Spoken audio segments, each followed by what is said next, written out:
Hola, saludos a todos.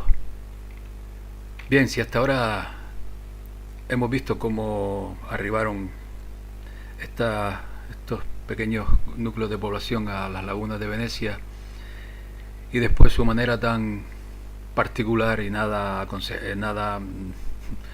moral de enriquecerse, vamos a ver ahora cómo se organizaron, ¿no?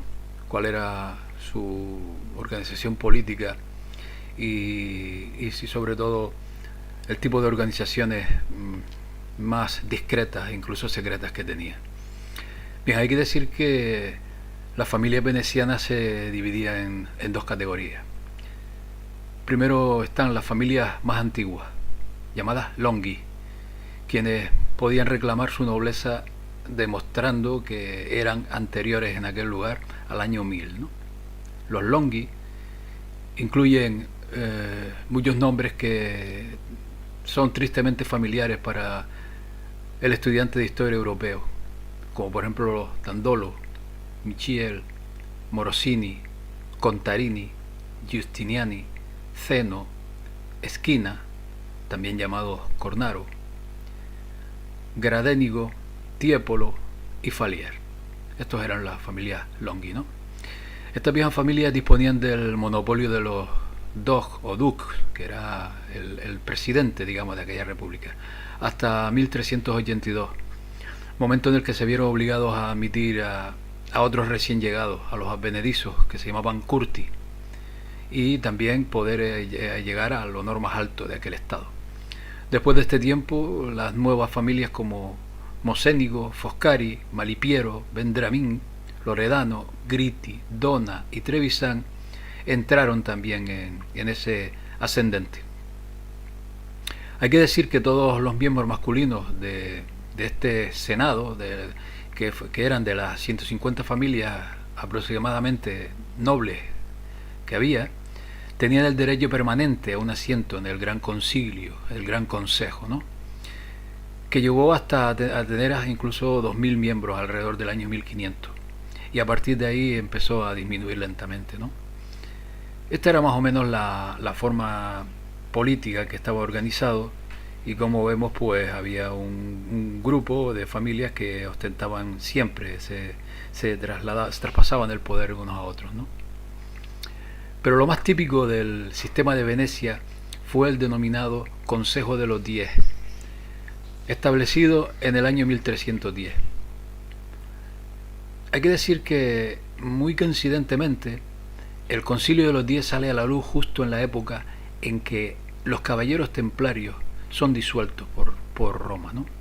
Así es, la orden templaria fue abolida por el papado entre 1310 y 1314 más o menos, y el Concilio de los Diez se estableció en 1310.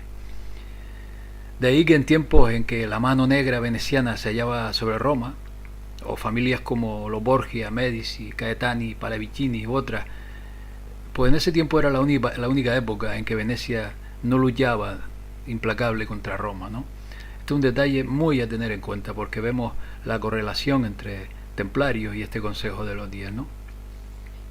El Consejo de los Diez fue concebido como una respuesta temporal a la rebelión encabezada por Bajamonte Tiepolo contra los Dux, o contra el Dux, y se le dio poderes de emergencia para hacer frente a los disturbios que había, ¿no?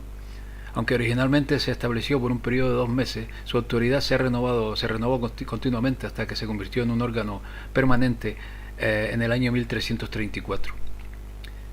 Los 10 fueron la coordinadora para operaciones de inteligencia política, tanto nacionales como extranjeras. Reunidos en sesión secreta, en conjunto con el Dux y sus 6 consejeros, los 10 tenían la facultad de emitir una factura de proscripción de capital en contra de cualquier persona dentro de la jurisdicción de Venecia y también en el extranjero. En Venecia, esa persona era en general estrangulada la misma noche y su cuerpo, arrojado al canal degli Orfani. Los 10 tenían a su disposición una extensa red de inteligencia extranjera, pero fue en el interior del territorio veneciano donde sus poderes de vigilancia se convirtieron en omnipresentes. El contenido de cualquier discusión entre los oligarcas o entre los ciudadanos era informada a este consejo durante las siguientes 24 horas o incluso menos, gracias a la ubicuidad de sus informantes y espías. Visitantes hoy día del Palacio Ducal pueden ver ranuras alrededor del exterior de dicho edificio en forma de boca de león, marcados con algo que dice denuntie segrete, secretas denuncias. Y era para los que deseaban llamar la atención de los 10, ¿no? Y depositar allí sus denuncias. Las sentencias de muerte de los 10 eran sin apelación y sus actuaciones nunca fueron hechas públicas. Delincuentes simplemente desaparecían de la vida. Esto en cuanto a fenómenos particulares, ¿no? La realidad se encuentra en el hecho de que una élite de 10 o 15 familias, al margen de las 150 de aquella nobleza, pues gobernaban con mano de hierro, ¿no? Varios cronistas venecianos hablan de la corrupción y de la compra de votos, especialmente del soborno hacia la decadente nobleza empobrecida que se denominaba Barnabotti, que eran cada vez más numerosos en el Gran Concilio. El régimen lo absorbió todo, ¿no? Absolutamente todo. Y esto así funcionó este Consejo de los 10, que oficialmente se dio por concluido en 1790 y tantos, ¿no? Que casualmente coincide con la readmisión o cuando se estaba readmitiendo a los jesuitas otra vez, ¿no? Pero muchos creen, entre los que yo me incluyo, aunque no tengo pruebas, de que hoy día continúa siendo este Consejo de los 10 quien organiza todo el entramado de los jesuitas, ¿no? Otros grupos recurrentes en cualquier tipo de conspiración son los templarios, ¿no? Y bueno, caminando por lo que se denomina la Estrada Nova, desde el ferrocarril hoy día hasta el Rialto, en un determinado momento se abre a la derecha un entorno pintoresco y agradable, ¿no?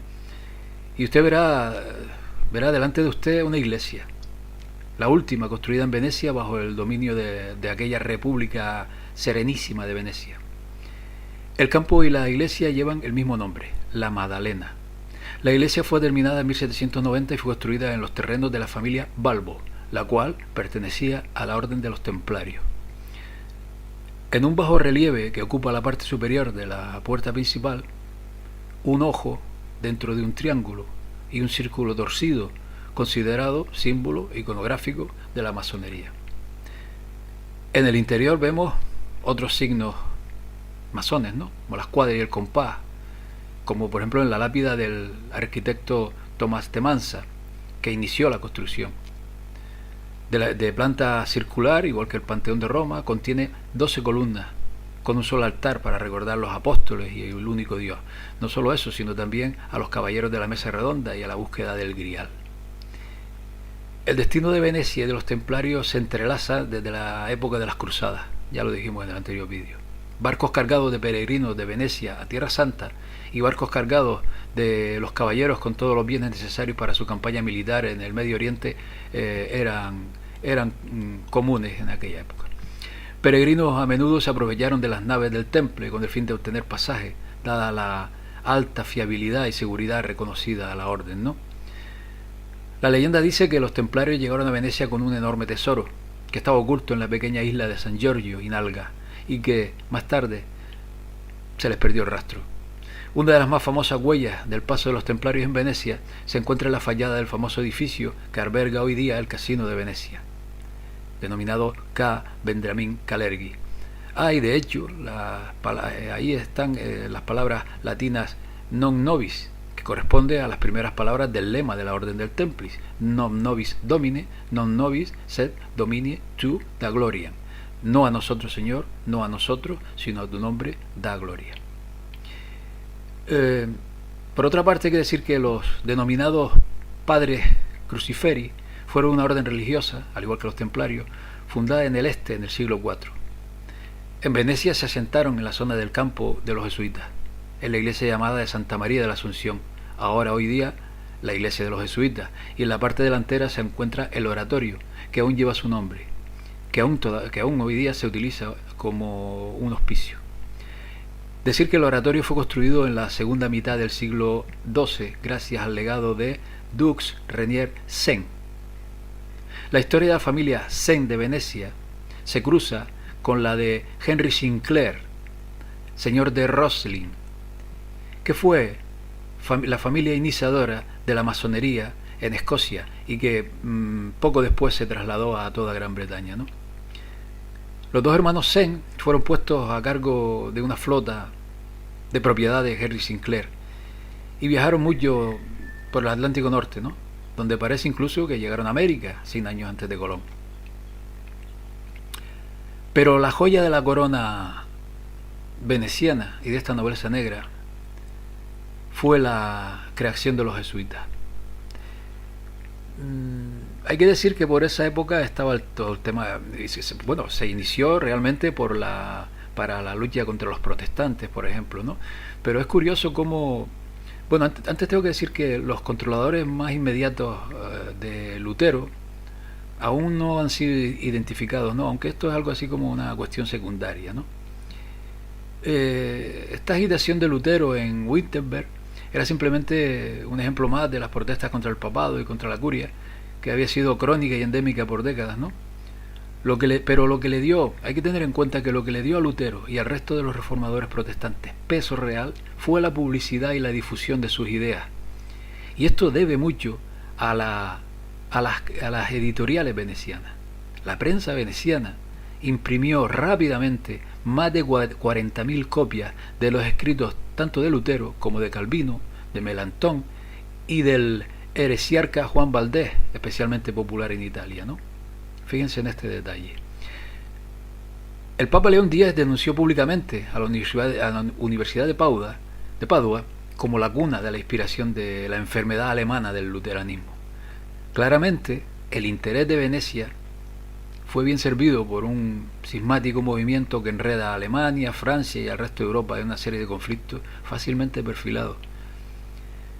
La influencia veneciana, tanto en la Reforma como en la Contrarreforma, se puede ver más claramente en la notable carrera de un tal Gasparo Contarini, que no por el hecho de que él era un protestante en teología mucho antes de Lutero, le impidió fundar la Compañía de Jesús, junto a familias de esta nobleza como los Farnese, los Borgia, los Gritti, los Pallavicini, y de Portugal y España como Pedro Faber, Simao Rodríguez, Nicolás de Bobadilla, Francisco Javier, Diego Lainez y Alfonso Salmerón. Estos fueron los creadores de la Compañía de Jesús. Y curioso como este Contarini también animaba al mismo tiempo y protegía tanto a Lutero como a Calvino.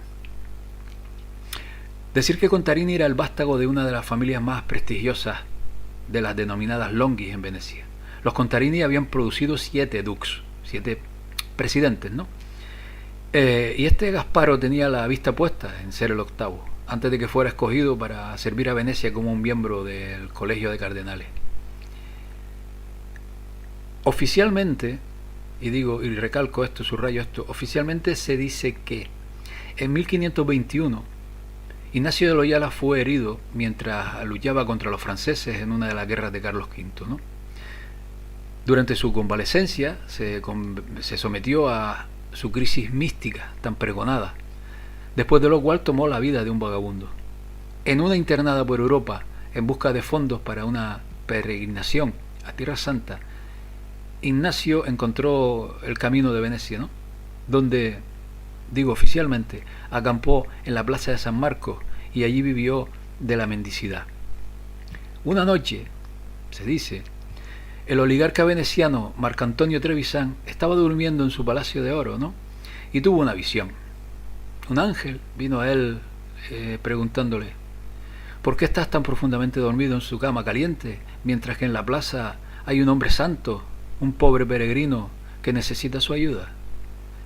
Trevisan se precipitó abajo para encontrar a Ignacio, que desde entonces se convirtió en su huésped. ¿Qué opina? Curioso, ¿no?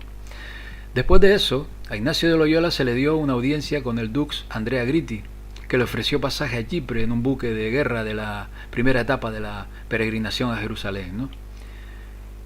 Ignacio de Loyola continuó su viaje, pero pronto regresó a Venecia para desarrollar relaciones con otros miembros de la oligarquía, entre ellos el sobrino de Gasparo Contarini, llamado Pietro, que se convirtió en un receptor del tratamiento de lavado de cerebro que Ignacio de Loyola patentó como ejercicios espirituales.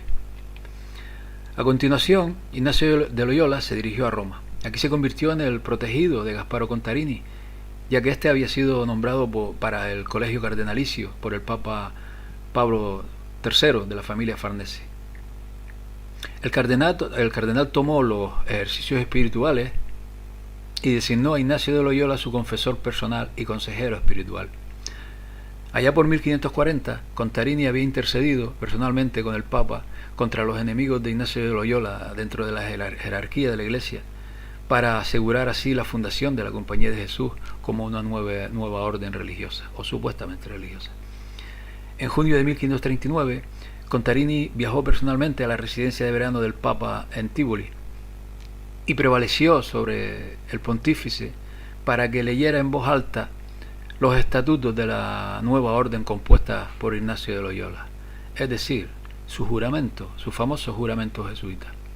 El Papa debió quedar impresionado por algo, ¿no? Porque su comentario, hic es aprobar digitus Dei, aquí es el dedo de Dios, se ha convertido en una característica de estos jesuitas. Bien, pues aquí hemos expuesto a 3 organizaciones, además del propio Consejo o Senado, que tuvieron muchísima influencia en el devenir de esta nobleza negra, ¿no? Y en el próximo vídeo ya veremos cómo comienzan su traslado desde Venecia primero a Holanda, a Alemania y en última instancia a la toma del control completo de Gran Bretaña, ¿no? Y así pues de todo lo que es el imperio anglosajón, que tiene sus consecuencias tanto políticas como sociales hoy día. Pero esto será en unos días. Pues nada, amigos, hasta pronto. Un saludo a todos.